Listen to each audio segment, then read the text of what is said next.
Deus, nós te agradecemos, ó Pai. Te agradecemos, Senhor, por poder estar aqui, ó Deus, na tua casa, de poder, ó Deus, iniciar, ó Deus, a nossa semana, Senhor, como igreja, Senhor, cultuando ao Senhor, aprendendo, ó Pai, da tua palavra, Senhor. Cuida, Senhor, para que esse momento aqui, Senhor, na tua igreja, seja para honrar, glorificar o teu nome, Pai. Abençoa também, Senhor, aqueles irmãos que estão a caminho, guarda-os, Deus, que eles possam chegar em paz à tua casa, Senhor. Por isso nós oramos e agradecemos, no nome de Jesus. Amém. Amém. A igreja, aqueles que puderem ficar em pé, iremos fazer a leitura do Salmo 88.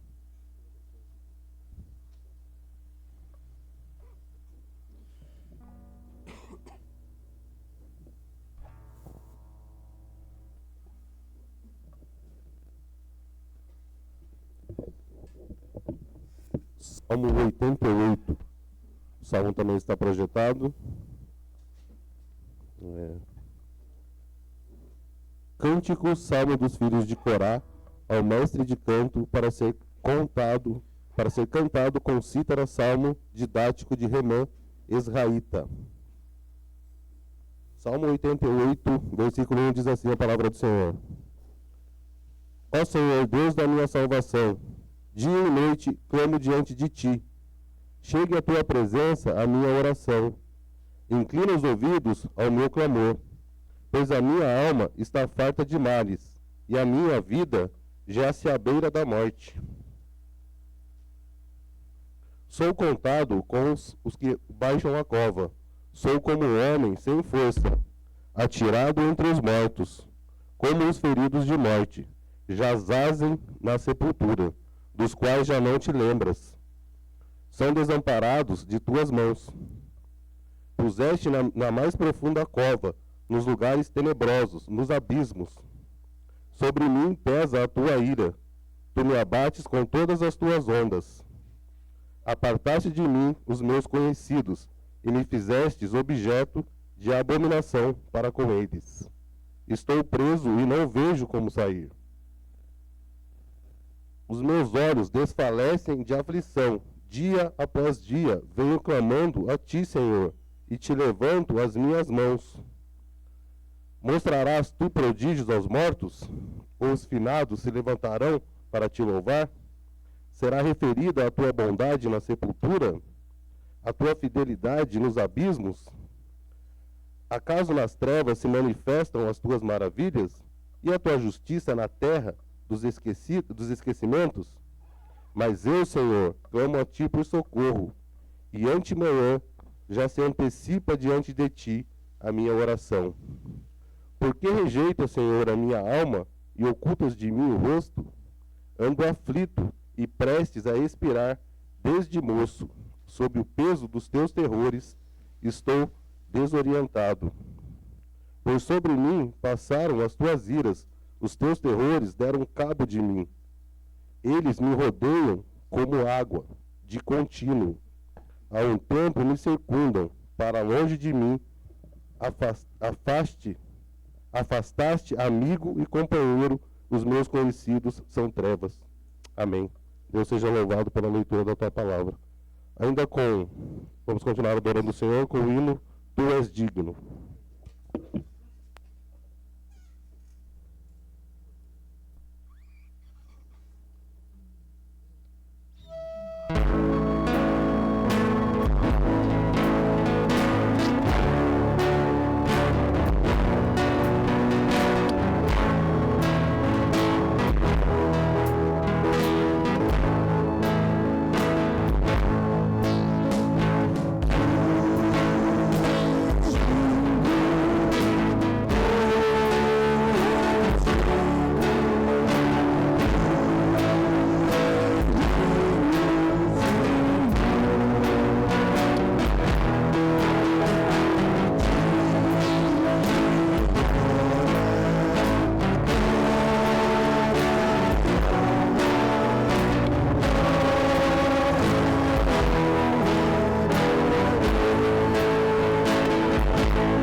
Senhor nosso Deus e eterno Pai, a Ti, Senhor, rendemos glória, aleluia, que o Senhor seja glorificado, Senhor, esta manhã, que o Senhor venha, Senhor, fazer conforme a Tua vontade, ó Deus.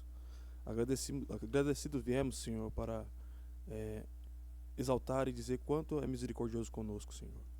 Nós amamos estar aqui, amamos estar em comunhão com os irmãos, e que o Senhor possa, Senhor, receber nossa adoração, nosso louvor e nosso culto a Ti, Pai.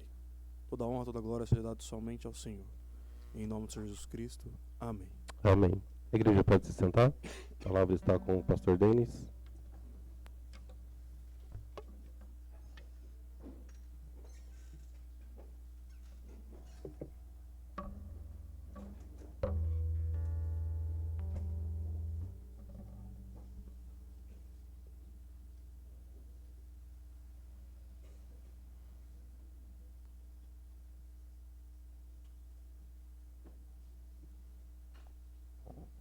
Bom dia a todos, que a graça e a paz do nosso Senhor Jesus esteja presente na nossa vida.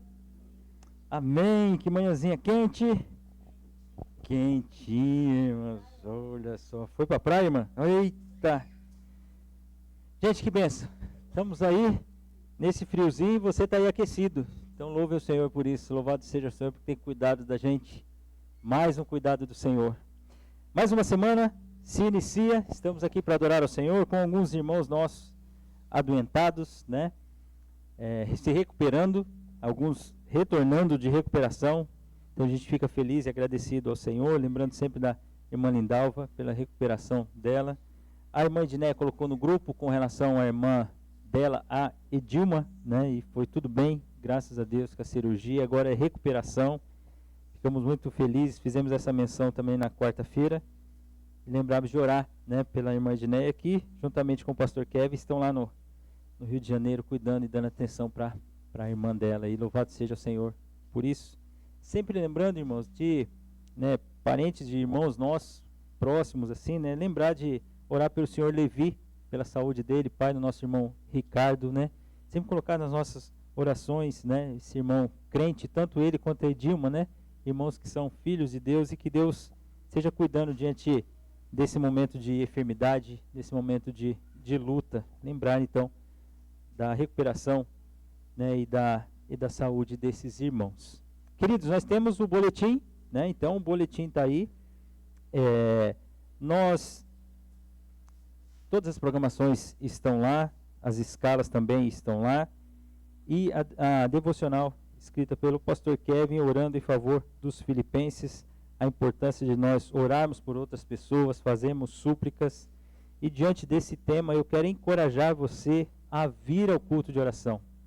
Irmãos, é importante orar. Nós iniciamos nessa semana uma série agora sobre a oração, né, da igreja primitiva, né, como os irmãos oraram logo após a igreja ser formada, logo após ingressar ali irmãos àquela igreja, como foi a oração da igreja primitiva, né? Então nós iniciamos dessa quarta-feira essa série de estudos nessa oração.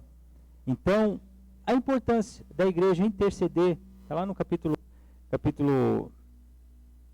4 de Atos, né? E depois você pode ler essa oração, como os irmãos oraram, a primeira oração, como os irmãos tinham a maturidade de enxergar quem era Deus, né? A importância de orar diante das perseguições, o que eles pedem nessa oração. Então isso vai ser como nós fizemos na série que tivemos da oração do Pai Nosso, nós vamos fazer agora na oração da igreja primitiva, e lembrando que nós estamos caminhando no Salmo 119, né? O pastor Kevin tem feito essas ministrações, e eu estarei com a ministração meditando na oração do capítulo 4 do livro de Atos. Então lembrem-se lá de ler o devocional e venham no culto de oração, venham orar, né? É um despertamento que eu desejo que Deus faça da nossa igreja, da importância dos irmãos orarem juntos, orarem, intercederem juntos, né? Eu tenho algumas igrejas, né, que fazem pequenos grupos, não é errado, não é pecado, é uma visão da igreja, mas creio eu que nós vamos caminhar com o culto de oração, a quarta-feira, da importância de você sair da sua casa e vir para a igreja e orar com seus irmãos e suas irmãs. Então, sonde o seu coração.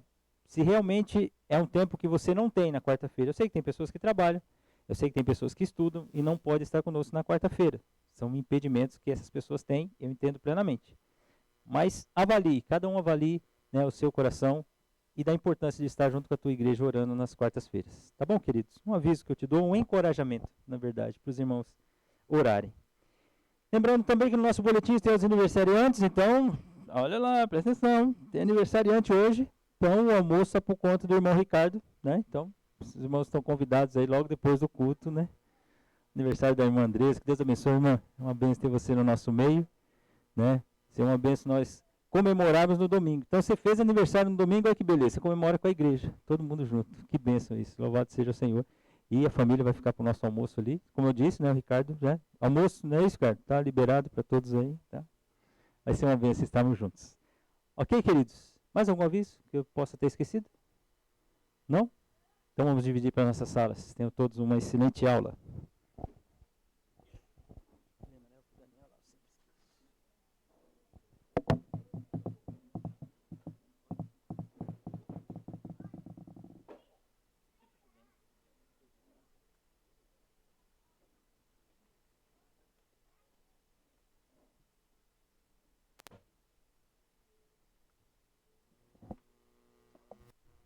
Abra sua Bíblia no livro de Jonas.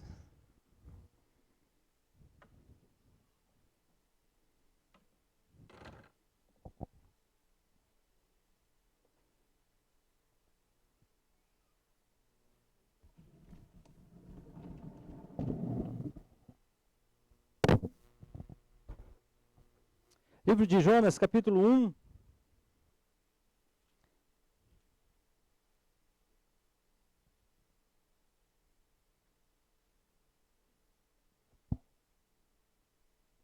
Não precisa responder, mas eu vou perguntar, e não é uma pergunta retórica. O que é a pergunta retórica? Que eu já sei, não é uma pergunta retórica, tá?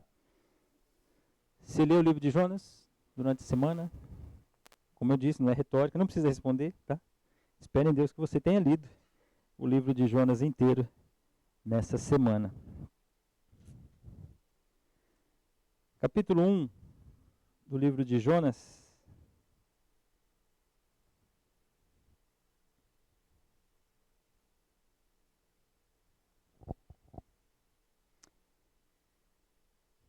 Versículo 4. Mas o Senhor lançou sobre o mar um forte vento e fez no mar uma grande tempestade, e o navio estava a ponto de despedaçar. Então os marinheiros, cheios de medo, clamavam cada um ao seu Deus, e lançando ao mar a carga que estava no navio para o aliviarem do peso dela. Jonas, porém, havia descido ao porão e se deitado e dormia profundamente. Senhor, obrigado por essa manhã, obrigado pela bênção de já iniciarmos cantando louvores ao Senhor, orando. Obrigado por essa reunião. Abençoe-nos, Senhor Deus, na aula que vamos meditar, vamos refletir sobre a Tua palavra, Senhor Deus. Nos dê sabedoria para conhecermos mais do Senhor mesmo, Senhor Deus, e vivemos de acordo com a Tua vontade. Que o Teu Espírito Santo nos ilumine, é o que nós te pedimos, Pai. Em nome de Jesus. Amém. Amém. Eu li um trecho do versículo 4, né? E o versículo 5, um trecho do capítulo 1.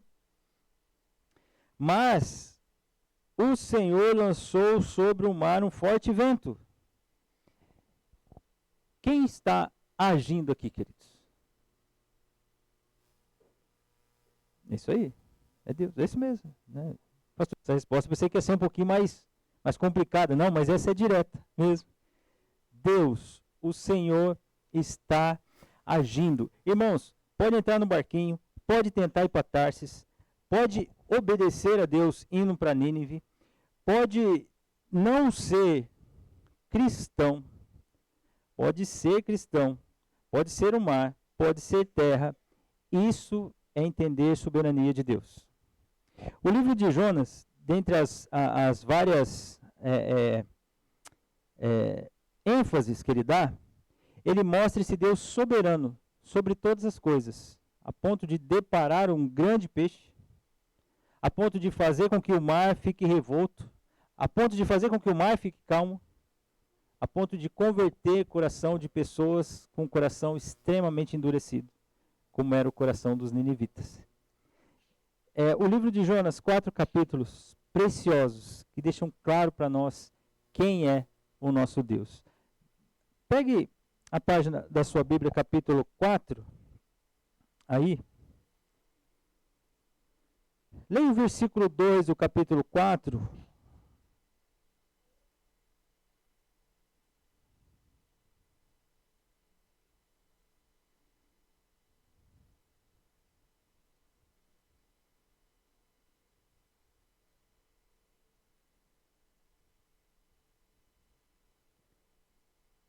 Você já leu? Tá bom, então agora eu leio para você.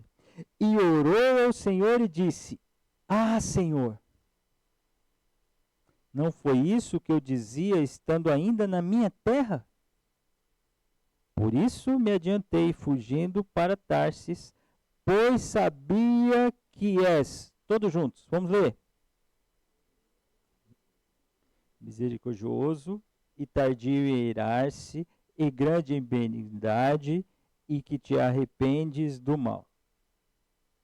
Se nós lemos ali, a maneira como o texto está escrito, com as vírgulas ali, nós vamos lendo, dando aqueles intervalos preciosos para nós pensarmos, né? Olha só. Jonas sabia que Deus é Deus clemente e misericordioso e tardio em irar-se e grande benignidade e que te arrependes do mal. Depois nós vamos entender mais para frente esse arrependes do mal. Acontece que quando Jonas responde, volte para o capítulo 1, peço aos irmãos. Versículo 9, leia também.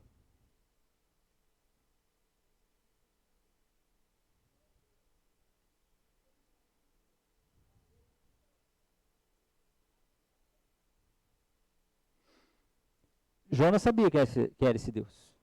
Tanto Deus clemente, misericordioso, que se arrepende do mal, no capítulo 4, quanto esse Deus criador de todas as coisas. Sim ou não? Agora eu queria que você pensasse comigo qual que foi a resposta de Jonas diante daquela tempestade toda que estava acontecendo. O que ele diz para aqueles homens?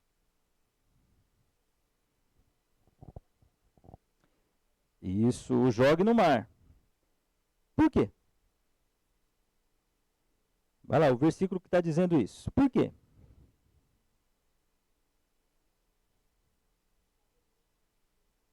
Então, leia o versículo, por favor, ali para nós.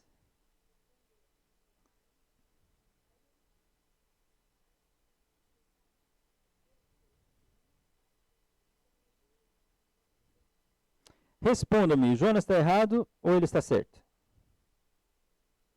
Por que ele está certo?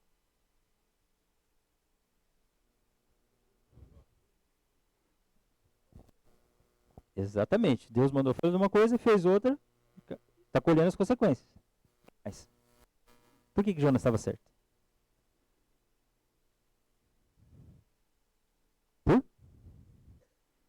Por obediência, desobediência? Vamos pensar do ponto de vista de Jonas com relação a Deus. Por que ele responde com tanta certeza? Por causa dele que isso está acontecendo. Porque ele conhecia Deus. Vamos lá. Informação do capítulo 4, 2 e do 1, que nós acabamos de ler, e do 1, 9. Junta essas duas informações. A gente está pensando sobre o texto. Por que Jonas tem essa certeza? Olha o versículo 9. Sim, tinha um plano que era para ele clamar contra Nínive, exatamente. Sim, ele temia Deus, mas olha, isso começa por aí. Deus é poderoso. Deus fez o mar e a terra. Capítulo 4, versículo 2. Deus é clemente e misericordioso, ou seja, esse Deus poderoso fez com que esse mar ficasse revolto. Irmãos, olha a perspectiva de Jonas. Quem era Jonas? Profeta, aonde? De Israel, do Reino do Norte, né? Então, a perspectiva de Jonas era, Senhor, eu estou imaginando, tá? O texto não diz isso. Depois temos a oração de Jonas ali no capítulo 2. Mas assim, aqui até o capítulo 1. Eu sei quem o Senhor é. Eu sei o que o Senhor faz. Eu sei que esse mar está revolto por causa de mim. Irmão, você tem essa perspectiva de Deus? Essa é uma pergunta. Perspectiva de Deus. Tem a perspectiva de que Deus pode mudar uma situação por causa de você? E isso não deve trazer para nós assim, nossa, olha, por causa de mim. Olha, esse cara sou eu. Né? Não é com esse pensamento. É entender que a soberania de Deus está no controle de tudo. Acontece que muitas vezes nós sabemos disso, mas nós não cremos nisso. Quantas vezes você estava numa situação difícil, você tinha que tomar a decisão, ou você tinha que colocar a sua posição onde todo mundo estava contrário? O que você fez? Você perguntou para Deus, Senhor, está acontecendo tudo isso? Por quê? Lembra que eu disse a você, não é fácil a gente enxergar as tragédias e as tristezas que acontecem na nossa vida. Não é fácil. Não é fácil, irmãos. Vou minimizar. Não, Deus é soberano, então aconteceu essa coisa triste na sua vida, meu irmão, é assim mesmo, o mundo é mau. Não, peraí. Precisamos ficar sensíveis. Nós sofremos. O Senhor Jesus sabe o que é sofrer, a Bíblia diz isso, né? Quando ele encarnou. Então ele sabe, né? O que nós passamos. Então, quando nós olhamos para o capítulo 1 de Jonas, a gente precisa pensar, peraí, Jonas sabia quem era Deus. Diante dessa circunstância, a saída que ele entendia para o livramento daqueles marinheiros era que ele fosse jogado ao mar. Mas quem fez o céu e o mar e tudo, o Jonas, o marinheiro, tudo, foi Deus. Então, diante daquelas circunstâncias, daquelas tragédias, que, de novo, eu digo a você, eu não vou minimizar o sofrimento seu, porque é o seu sofrimento. Se é seu sofrimento, te faz sofrer, é ruim. E me faz ruim, porque nós somos uma família. Então, meu desejo é que você caminhe bem, espero que o seu desejo também seja que eu caminhe bem, para a honra e glória do Senhor. Então, a gente cresce. Só que nos momentos de tristeza, nos momentos de dificuldade, a primeira pergunta que nós temos que fazer é, Senhor, o que o Senhor está querendo me ensinar com isso? Porque o mar ficou revolto, a atitude de Jonas, qual foi? O irmão Ricardo já estava adiantando isso. Qual foi a atitude de Jonas? Obediência ou desobediência? Desobediência. Então, Deus utilizou um mar para trabalhar na vida de Jonas, sim ou não? E na vida dos marinheiros? Também, né? É isso que acontece, irmãos. Muitas vezes nós achamos assim, acontece algo na igreja, com uma pessoa ou com outra pessoa. Automaticamente a nossa mente Deus está tratando com ela. Está errado esse pensamento, sim ou não? Por que está errado? Exato, mas não está tratando com ela? Exatamente. Então assim, pensem. Não é só a pessoa. Deus está tratando com ela também. Mas está tratando com você também. É um todo. E o nosso Deus é tão poderoso que a circunstância pode estar difícil. Deus pode estar trabalhando naquele coração e aqueles outros corações que aparentemente nem estavam ligados em tudo aquilo que estava acontecendo, começam a haver temor. Exatamente, Lia. Qual um caso que aconteceu marcante no Novo Testamento, que foi assim, marcante mesmo? Que houve temor em todos que estavam envolvidos. Ananias e Safira. É isso. O que aconteceu lá? Eles morreram por quê? Porque mentiram. Morreram porque mentiram. Pecado. Isso causou temor na igreja? Imagina o próximo que ia ofertar. A gente às vezes não pensa nisso, né? Nessa sequência. Mas e o próximo que ia ofertar? E agora, irmãos? Mas tem um outro caso que aconteceu isso no Antigo Testamento. Alguém lembra?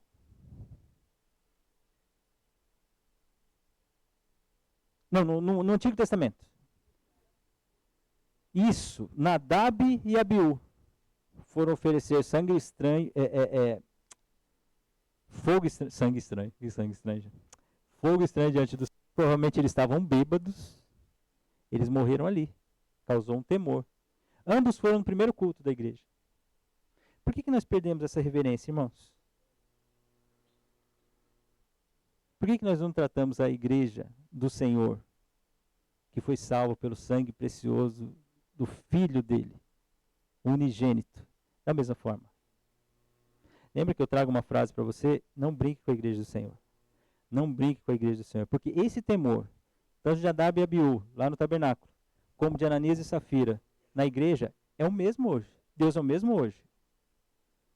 Então, quando nós olhamos para o livro de Jonas, a gente vê essa preciosidade do Senhor em 4 capítulos, que vai desenrolar essa história. Nós estamos no capítulo 1. Vê que o Senhor move o céu, o mar. Se o mar precisa ficar revolto, ele vai ficar revolto. Ele vai ficar revolto. Se é para tratar com Jonas, o mar vai ficar revolto. E para ele vir, ele não vai vir mais com esses marinheiros, não. Vai ter um grande peixe que vai engolir esse homem. Vai engolir, não vai mastigar. Ele vai orar no ventre desse peixe.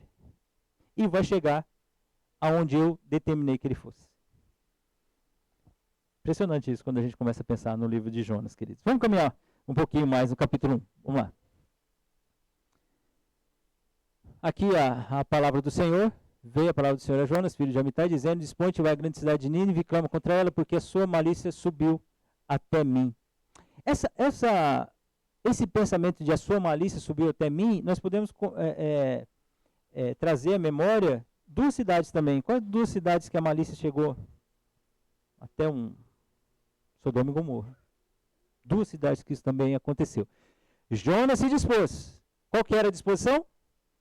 E a cidade de Nínive. Jonas se dispôs, mas para fugir da presença do Senhor, para Tarsis, tendo descido a Jope, achou um navio que ia para Tarsis, pagou, pois, a sua passagem, embarcou nele, parei com eles para Tarsis, para longe da presença do Senhor. Olha lá. Vai a Nínive poderosa, violenta, cruel, impiedosa, maldosa, enganosa, criminosa, perversa, devassa, idólatra, sedutora, desumana, depravada e maligna. Vai para lá. Jonas. Olha lá, queridos. Aqui era Tarsis. Aqui era Jope. Aqui, esse pontinho aqui, é Gat-Efer, de onde que é a naturalidade ali do Jonas. Aqui. E aqui é Nínive.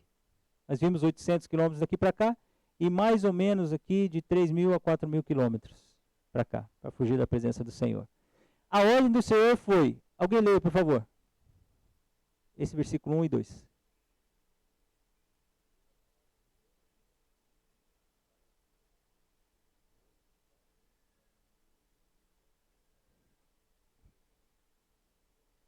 Ou seja, vai para Nínive. Está aqui.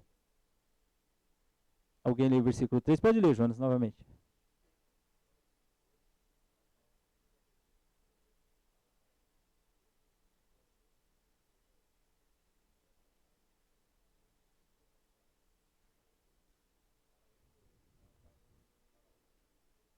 Quando você olha esse quadro, queridos, qual texto vem na sua mente?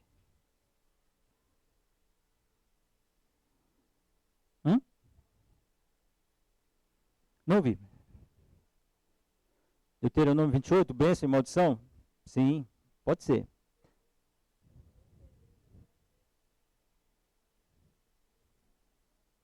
Salmo 139. Exatamente. Tem como fugir da presença do Senhor? É engraçado isso, queridos. Quem estava fugindo da presença do Senhor? Quem era Jonas? Um profeta. Alguém que conhecia Deus, sim ou não? Ah, você olha e fala, Jonas, esse Jonas. Você faz isso? Quantas vezes você faz isso? Quantas vezes você acha que você está escondendo de todo mundo? Acontece que não há nada encoberto que não há de ser revelado. Em Lucas é claro essa palavra. Já eu vi uma ilustração, achei muito interessante. Se eu for fazer uma coisa errada, não olha assim, ó. Olha assim, ó. Achei interessante essa ilustração, né? Você vai fazer uma coisa errada, a gente faz, né? A gente não, né? Falou, aí você responde, pastor, fale por você, né? Mas a gente chega e fica, né? Ver se alguém está vendo, né? Quando alguém vai cometer um crime, não é isso? Alguém vai fazer alguma coisa errada, ele olha para ver se alguém está vendo. Faz isso não, olha para o lado, olha para cima. E aí vem Provérbios 15, o que diz lá? Os olhos do Senhor estão em todos os lugares. Salmo 139, li aqui, você lembrou? Para onde me ausentarei do teu espírito? Para onde? Para onde? O Salmo 139 nos diz. Onde a pessoa consegue ir que vai se ausentar do Senhor? Mas nem indo para Tarsis. E sabe o que é interessante quando nós pensamos em Tarsis, queridos? É que nós temos que pensar no mundo da época. Se os irmãos pensarem, da visão de Jope até Tarsis, é o extremo. É onde eu vou chegar mais longe. Onde eu vou estar mais longe? Tarsis, é para lá que eu vou. Eu não vou para Jerusalém, que está perto aqui do lado, né? Descendo aqui. Que ele estava aqui a região do norte, ele vai descer para cá? Não. Então, eu vou aqui mais aqui para cima? Não, eu vou lá para o extremo, eu vou para Tarsis. Mas não tem como, irmãos. Não tem como fugir da presença do Senhor. Pois é. Por isso, irmãos, que quando Romanos 1 diz que pelas coisas criadas, pela criação de Deus, os homens são indesculpáveis. Tem como alguém chegar e falar assim, não existe Deus? Romanos 1 diz isso. Pelas coisas criadas. Já dá para o homem perceber. O sol nascendo, depois a lua, as estações, o universo. Irmãos, faz alguns meses eu fui aqui no Centro de Astronomia, isso? Conservatório, aqui da Univap. Oi? O João falou que eu tô meio 81, não tô 90% não, né, João? Peraí, irmãos, vamos lá. Observatório aqui da faculdade da Univap, né? A gente pode ver um pouquinho, sabe assim, com um telescópio assim, um pouco mais potente. Você começa a olhar e fala assim, meu Deus, Senhor, essa estrela, que é gigantesca, a gente só vê uma pontinha. É só isso. Estou falando das galáxias, falando de uma estrela. Você fala, o Senhor é muito, muito grande. O Senhor é poderoso. O Salmo 19, né? Os céus proclamam a glória de Deus e o firmamento anuncia as obras das suas mãos. Você começa a olhar e fala, Senhor, como eu vou fugir? Acontece que o nosso coração pecador, queridos, faz cada coisa que parece que a gente fica cego, né? Eu vou para Tarsis, vou fugir de Deus. Vai fugir de Deus para Tarsis, Jonas? Mas é fácil a gente apontar o dedo e falar assim, o Jonas, olha, o Jonas foi pecador. E você, irmão? E você, minha irmã? Quantas vezes que você é confrontado pela palavra, a palavra te orienta e você fala, não, mas o que eu vi na televisão diz o contrário e isso que o pastor está pregando lá na igreja. Não, mas eu conheci uma amiga que conhece outra amiga, que é parente da outra amiga, que falou que se você fizer isso, quando a Bíblia está te orientando, Deus está te confrontando a cada domingo, a cada quarta-feira, a cada reunião, e você, parece que e você não está mais cego, porque você não é mais cego. O Senhor tirou a venda dos seus olhos. A carta de Coríntios é claro quanto a isso. Então, está lá, você foi orientado, a palavra foi explicada, e você fala assim, não, Senhor, eu vou para o meu barquinho para Tarsis. José? Dormiu, irmão. Ele dormiu. O Jonas estava lá sossegadinho. Imagina o desespero naquele barco. O Jonas estava lá dormindo. Dormindo. Como é que a Bíblia caracteriza a dormida do Jonas ali? Dá uma olhada no versículo. Como é que foi? O Jonas estava assim, ó. Profundamente, irmãos. Já dormiu aquele... Já, né? Aquele soninho que você deitou e se apagou profundamente? É isso aí, irmãos. Dentro de um barco. E o Jonas... Irmãos, essas... Ah, o Senhor quando nos revela, sabe, irmãos, passagens assim tão... ao mesmo tempo profundas, mas ao mesmo tempo assim, engraçadas, né? Porque a gente às vezes não para pensar como é que estava o barco, irmãos. A pessoa está jogando coisa fora. Nós jogando, não vamos jogar o Jonas não, mas vamos jogar as coisas fora aqui, porque nós vamos dar um jeito. Não vai dar jeito. Não vai dar jeito. Vamos olhar para essa projeção aqui. Olha só. É o profeta de Israel, certo? O Jonas lá, o filho de Amitai. Nós vimos lá em 2 Reis 14 que ele é um profeta de Israel. A ordem de Deus é ir para Nínive. A disposição de Jonas foi em desobedecer. Essa é a característica. Nós vamos ver aqui as ações de Deus. Veio a palavra do Senhor a Jonas, dizendo, vai a Nínive. O Senhor lançou sobre o mar um forte vento. Fez-se no mar uma grande tempestade. O navio estava a ponto de despedaçar. Versículo 17. Deparou o Senhor um grande peixe para que tragasse Jonas. E esteve Jonas 3 dias e 3 noites no ventre do peixe. Quem fez todas essas coisas? Isso foi Deus, irmãos. Foi Deus. Deus fez os céus e a terra. Agora vamos ver as ações de Jonas. O Jonas se dispôs para fugir, né, o versículo 3, foi lá para Jope, pegou um navio para ir para Tarsis. E aí na resposta ao questionamento dele lá no versículo 9, ele falou, eu sou hebreu, eu temo ao Senhor, o Deus do céu que fez o mar e a terra. E aí ele respondeu, o que nós faremos? Né? Perguntaram para ele, ele respondeu, tomai e me lançai ao mar, e o mar se aquietará, porque eu sei que por minha causa sobreveio esta grande tempestade. A resposta de Jonas aos marinheiros, a resposta de Jonas ao Senhor, as ações de Deus diante de tudo aquilo que estava acontecendo. Mas tinha mais um grupo lá, não tinha? Quem era o grupo? Ah, irmãos, aí tinha os marinheiros. Aí aconteceu bastante coisa. O que te chama a atenção? Tem bastante citação dos marinheiros, sendo que quem está no foco aqui, né, do texto é o Jonas. Por que pode te chamar a atenção tantas menções aos marinheiros?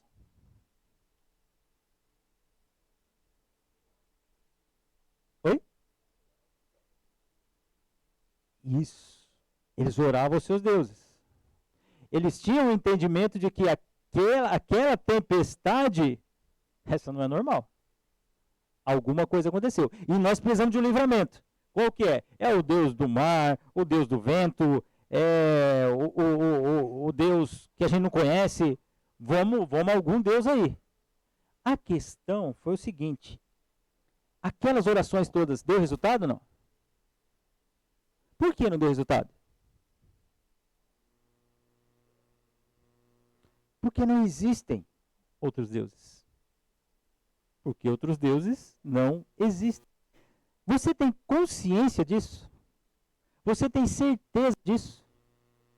Isso é importante, irmãos. Por isso que, não está havendo uma guerra. Uma guerra não.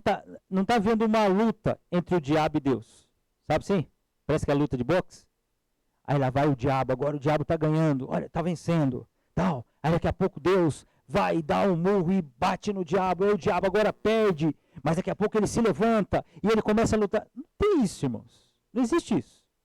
Infelizmente, em muitos contextos nossos, né, evangélicos mesmo, né, parece que o diabo e Deus têm o mesmo, sabe assim? O diabo tem um pouquinho de menos poder, mas ele tem uma força tremenda que às vezes ele está vencendo. Tá... Não, irmãos. Lutero fez uma afirmação que o diabo é o diabo de Deus. Ou seja, não há ação diabólica que aconteça que não está debaixo do controle de Deus. Não há, irmãos. Não. Exatamente. Ele é um anjo caído. Ele é criatura. Então, não é essa, sabe? Há uma batalha espiritual. É diferente. Uma batalha espiritual que nós enfrentamos. É diferente. O diabo é um tentador, é o acusador, ele vai fazer mal para nós, ele existe, há os seus desígnios, sem dúvida, sem dúvida. Mas diabo e Deus, não, irmãos. Diga, seu Marcos. É isso aí. É isso aí. Exatamente. Então, é importante ter isso como consciência. Então, quando nós orarmos, pedimos a Deus para... Foi a oração do Pai Nosso? O que o Senhor falou com respeito ao maligno? O que o Senhor nos orienta na oração do Pai Nosso? Livra-nos do mal. E lá a tradução pode ser também maligno, né? Deus falou para nós sermos livrados dele. Porque ele vai tentar. É o papel do diabo, tentar, né? Pode ter anjo de Satanás sentado aí nessa cadeira, que está aparentemente vazia. Pode que ele está ali, aqui no nosso meio. Mas ele não tem o poder como o Senhor. Não tem, irmãos. Ele é uma potestade, sim, do ar, existe. Não negamos os seus ardis. Mas, irmãos, não há uma disputa ali de parece que poderio, né? O diabo está ganhando agora. Agora Deus está ganhando. Não, Deus está soberano. Se Deus está permitindo, algum propósito ele tem. Então, diante daquelas orações, os próprios marinheiros chegaram à conclusão. Falaram assim, olha, cadê o Jonas? Onde estava o Jonas? Dormindo profundamente, né? E aí o mestre do navio, lá no versículo 6, faz uma pergunta para o Jonas. Está acontecendo? Estou entendendo. Não estou entendendo. Eu acredito que ele não perguntou dessa forma, né? Eu acredito que ele chegou e falou, rapaz, o que está acontecendo? Você está aí, dormindo? Você está agarrado no sono? Levanta-te, invoca o teu Deus. Também, talvez, é assim, esse Deus se lembre de nós. Porque nós estamos clamando os nossos deuses aqui, não está dando certo. Aí diziam, vamos lançar sorte, vamos saber o que está acontecendo, por que está acontecendo tudo isso com a gente. E aí lançou sorte, a sorte caiu sobre aquele que estava dormindo. O Jonas. Então lhe disseram, fala pra gente, por causa de quem nos sobreveio esse mal? O que você faz? Eita! Qual que era a resposta do Jonas? Qual que era a resposta dele? Não, a resposta dele, o que ele faz? O que ele faz? Eu prego lá em Israel. Eu prego a palavra de Deus lá em Israel. Peraí.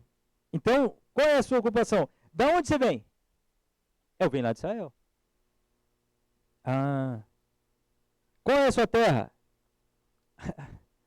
Aquela terra lá que teve um Deus que abriu o mar, né? Fez com que o povo saísse do Egito, passasse 40 anos no deserto, e Deus com mão poderosa fez um muro cair e deu aquela terra, que tinha vinhas que eles não plantaram.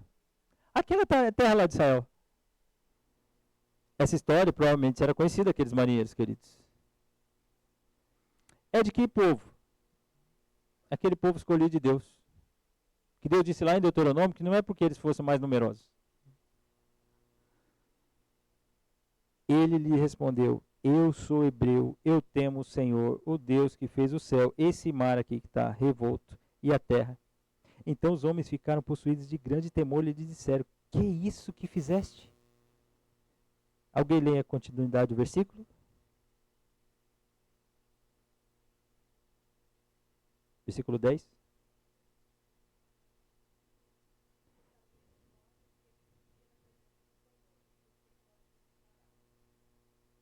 De onde você veio? Eu sou profeta. De que terra? Terra de Israel. De que povo que é? O povo hebreu, que Deus salvou.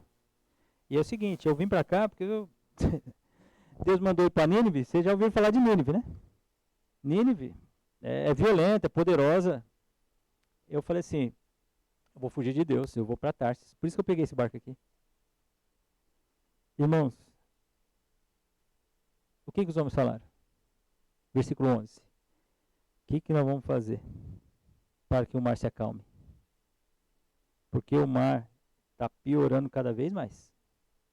Está ficando mais tempestuoso ainda. Está ficando mais bravo. O que a gente faz? Jonas fala, tem uma saída. Tome e me lance ao mar e o mar vai ficar quieto. Por quê? Por causa de mim que o Senhor fez isso. Eita! Então, para livrar aqueles marinheiros, era o Jonas ser jogado no mar. E aí? E agora? Não, os homens falaram assim, não, vamos alcançar a terra de algum jeito. Não, nós vamos dar um jeito aqui de tirar as coisas e não vamos jogar o Jonas, não. Aí começaram a remar, começaram a se esforçar, porque agora nós vamos dar um jeito. Consegue dar jeito, irmãos? Agora acontece o seguinte, o que nós devemos fazer quando algo acontece conosco? A primeira coisa, nós devemos orar. Por quê? Quem pode resolver tal circunstância, situação, quebrar corações? Deus. A pergunta é, por que nós não oramos?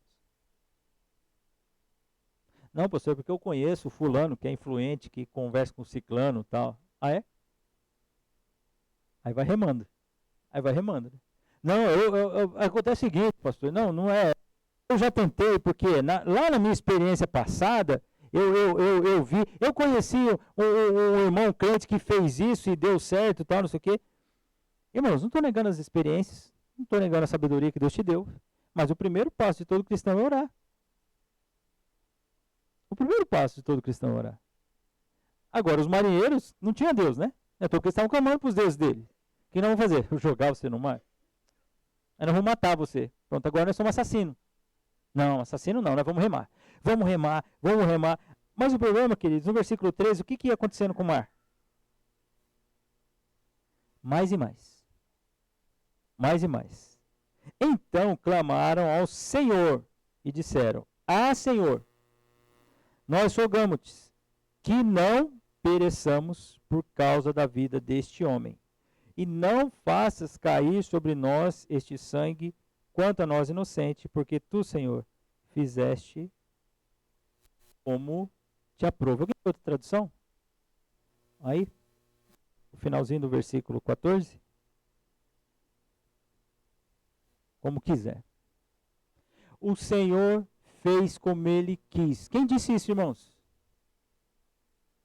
Hã? Foram os marinheiros que disseram isso, irmãos.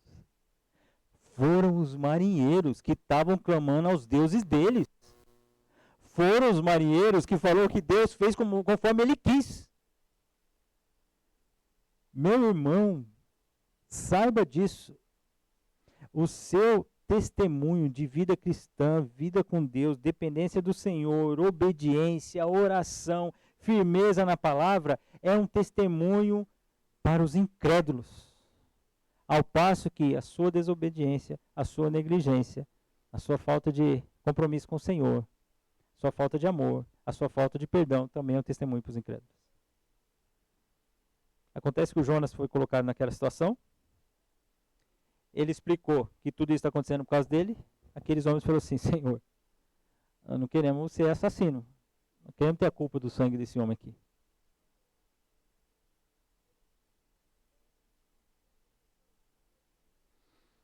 Lia, a Bíblia diz quantas pessoas, sabe assim, não especifica quantas tinham.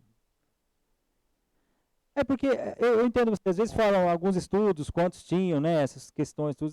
A Bíblia não diz exatamente qual o número, né, mas diz no plural. Então, provavelmente, para uma viagem desse tamanho, né, não estou sem um mapa ali, mas os irmãos viram, dessa distância, devia ter bastante gente. Mas, diga, continue. Pode ser que sim, Lia. Exatamente. Lia. Eles presenciaram, né, Lia? Algo maravilhoso. Exatamente.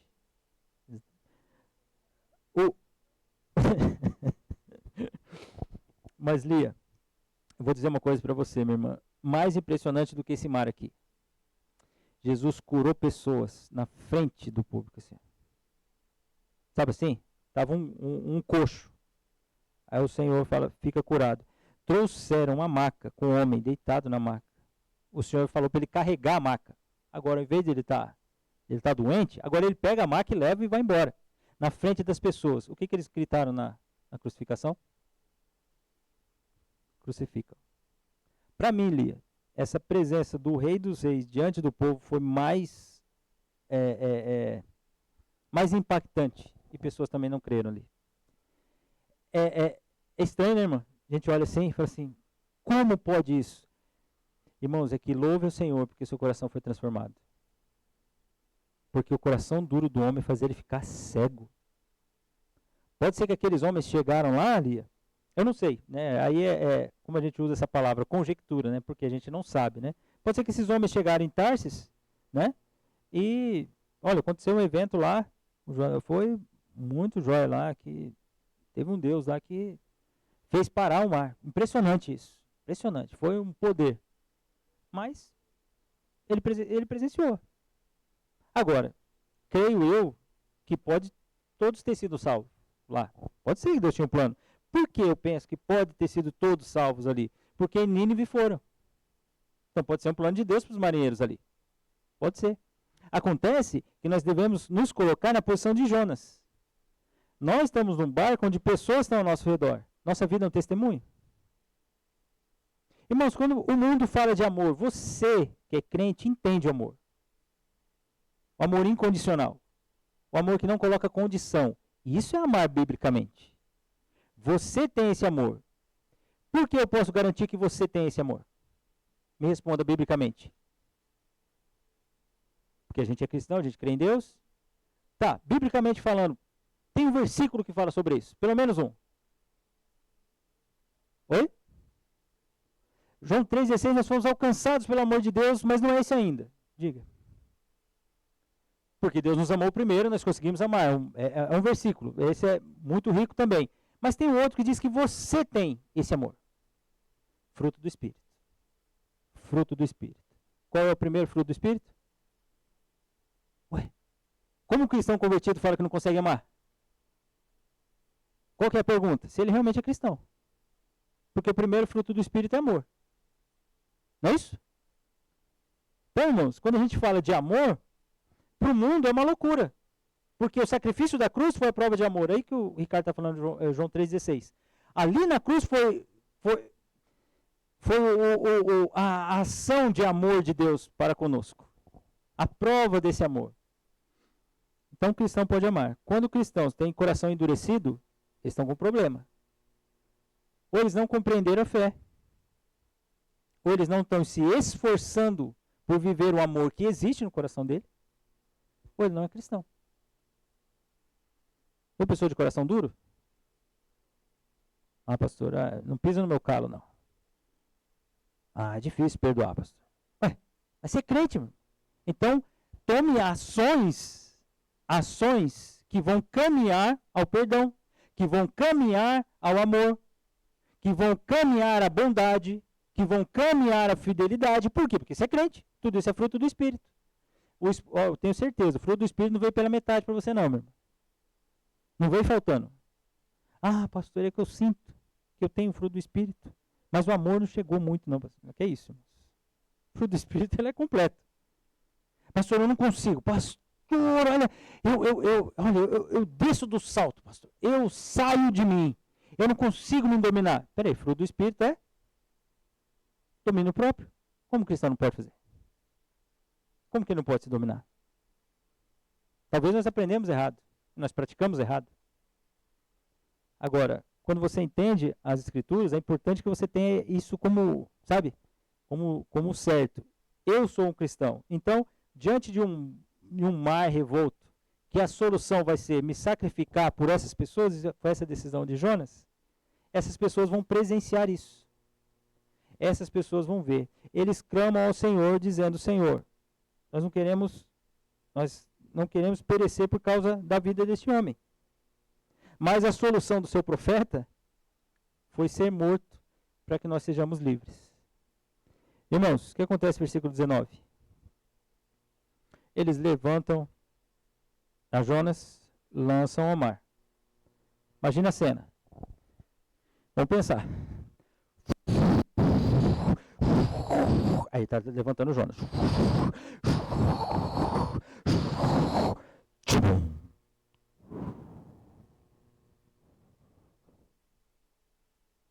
É isso, irmãos. Isso me emociona, irmãos. Deus, o que diz o versículo Final do versículo 16. O que diz? O final do versículo, a última frase. A última frase do versículo 16. Ah, desculpa, irmão. Desculpa. 15. Irmãos, já viu assistiu aquele filme onde você olha o mar, aquele marzão, mas parece que nem é água ali, parece que é terra, de tão calmo que tá? Eu imagino que na hora, creio eu, na hora,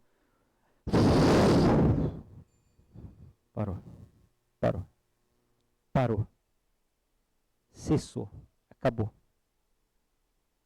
Aí li o que você estava falando, irmão. Pode ser que todos aqueles marinheiros foram convertidos. Porque alguém clama. Agora eu fico imaginando. Eles acendendo vela, eles queimando incenso, eles fazendo oferta, eles pegando aquela mala, olha para o Deus tal, livra a gente disso aqui. E aí o outro falando assim, eu lembrei, eu tenho um patuazinho aqui. Aí pega o patuá, nossa, livra a gente daqui, tal, livra a gente daqui, nada do mar. E ele começa a rezar com o olho aberto, o olho fechado, né? O mar continua, não está dando certo. Eu imagino os outros com amuleto, pega o amuleto daqui, pega o amuleto de lá. Eu imagino que outros talvez tinham imagens lá dentro das bagagens, pega, não sei o que, não sei o que, não vai nada. Agora, peraí, a solução é diante desse Deus, é pedir a Ele que não seja o sangue venha sobre nós e lançar esse homem, lança esse homem. Buf, acabou. Eu fico imaginando a próxima remada, irmãos. Eu fico imaginando a próxima remada daquelas pessoas, daqueles marinheiros. Eles vão bater no mar e falar assim, acabou. A viagem toda de Tarsis, hein? Eu não sei se eles voltaram para Jope e falaram assim, nós precisamos conhecer esse Deus de Israel. Nós precisamos saber mais desse Deus, porque esse Deus é poderoso. Irmãos, temeram, pois, estes homens em extremo ao Senhor. Então pode ser uma indicação que eles tiveram o coração transformado. Porque houve temor não aos deuses. Não às imagens, amuletos, tudo que eles tiveram lá. Eles temeram a Deus extremamente. E ofereceram sacrifícios ao Senhor e fizeram votos. Aqueles homens falaram assim, como é que nós vamos adorar esse Deus? Não tinha um profeta, mas o profeta estava dormindo. Como é que nós vamos fazer? O que nós soubemos fazer é sacrifício. Então nós vamos fazer um sacrifício para esse Deus. Porque esse muda. Esse acalma o mar. Esse tem o poder. Esse tem o controle de todas as coisas. Então nós vamos fazer isso. Aí, versículo 17. Deparou o Senhor um grande peixe para que tragasse a Jonas. E esteve Jonas 3 dias e 3 noites no ventre do peixe. Semana que vem olharemos para esse versículo. Antes disso, eu queria que nós olhássemos aqui, nos minutos que nos restam, em Atos, capítulo 18, um texto que eu já li para os irmãos, eu já vou para o versículo 9 aqui, irmãos. Teve Paulo, durante a noite, uma visão em que o Senhor lhe disse, não temas, pelo contrário, fala e não te cales, porquanto eu estou contigo, e ninguém ousará fazer-te mal, pois tenho muito povo nessa cidade, a cidade de Corinto. Pois tenho muito povo nessa cidade. Então, nessa visão, o Senhor diz o que para Paulo? Não ter medo, né? O que é para ele fazer? O que é para ele fazer? Prega, fala, não te cales. Por quê? Por quanto? Deus está com ele. É continuidade?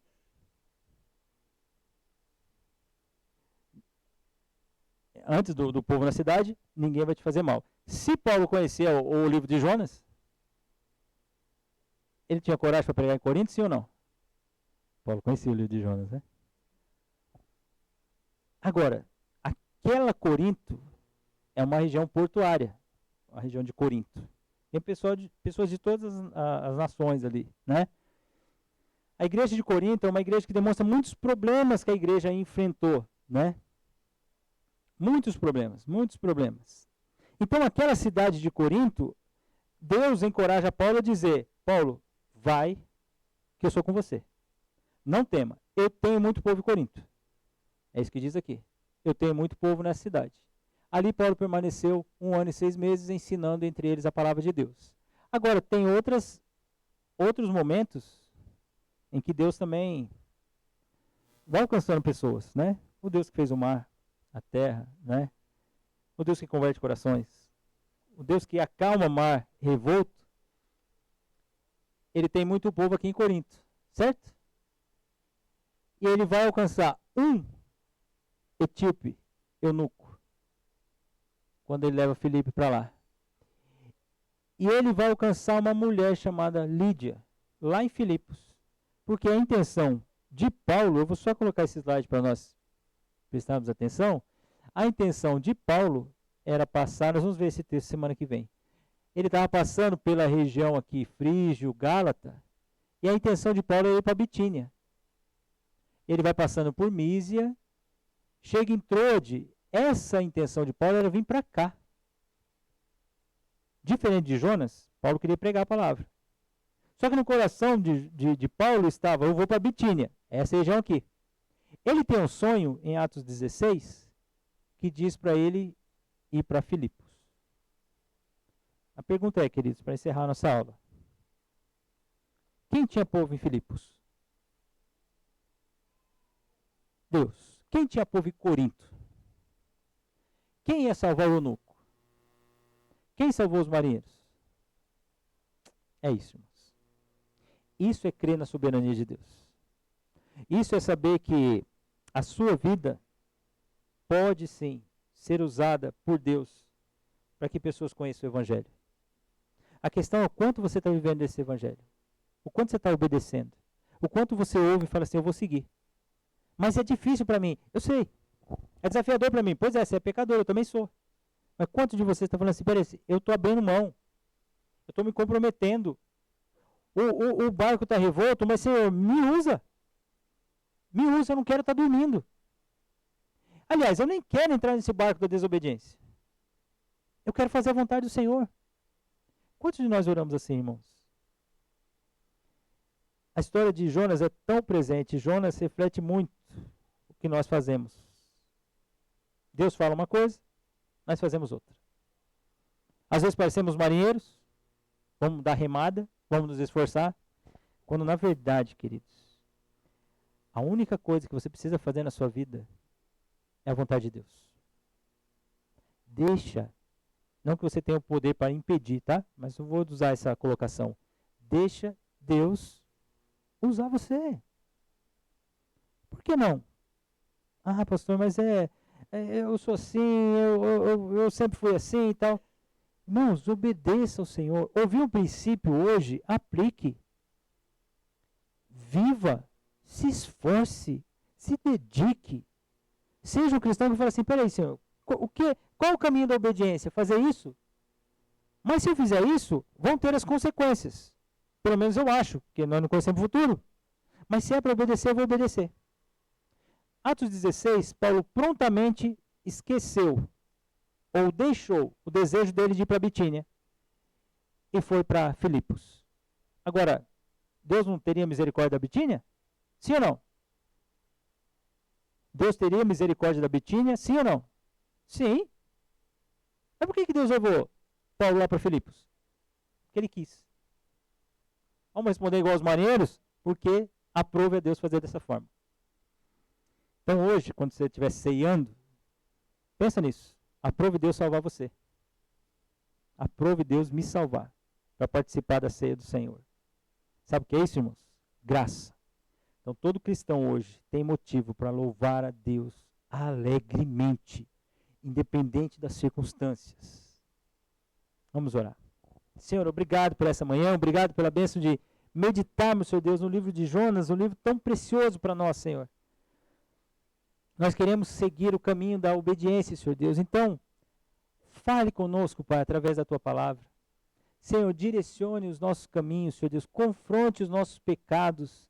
Pai, esclareça para nós a verdade da Tua palavra que nós precisamos aprender. Nós queremos, Senhor Deus, obedecer ao Senhor. Só que o Senhor nos conhece. O Senhor sabe do nosso coração. Muitas vezes, Senhor Deus, a desobediência, que é natural para nós, ela toma lugar no nosso coração e na nossa mente. devemos lutar contra o nosso coração, Senhor Deus, e contra essa forma errada de pensar. Queremos ser obedientes ao Senhor, viver para te agradar. Obrigado, Senhor, por essa manhã. Abençoa-nos na continuidade do nosso domingo. E que sejamos, Senhor Deus, na nossa semana, um testemunho da Tua palavra. Cristãos que foram convertidos e querem viver esse evangelho que transforma vidas. Obrigado, Deus. Eu te louvo. Em nome de Jesus. Amém. Amém, queridos.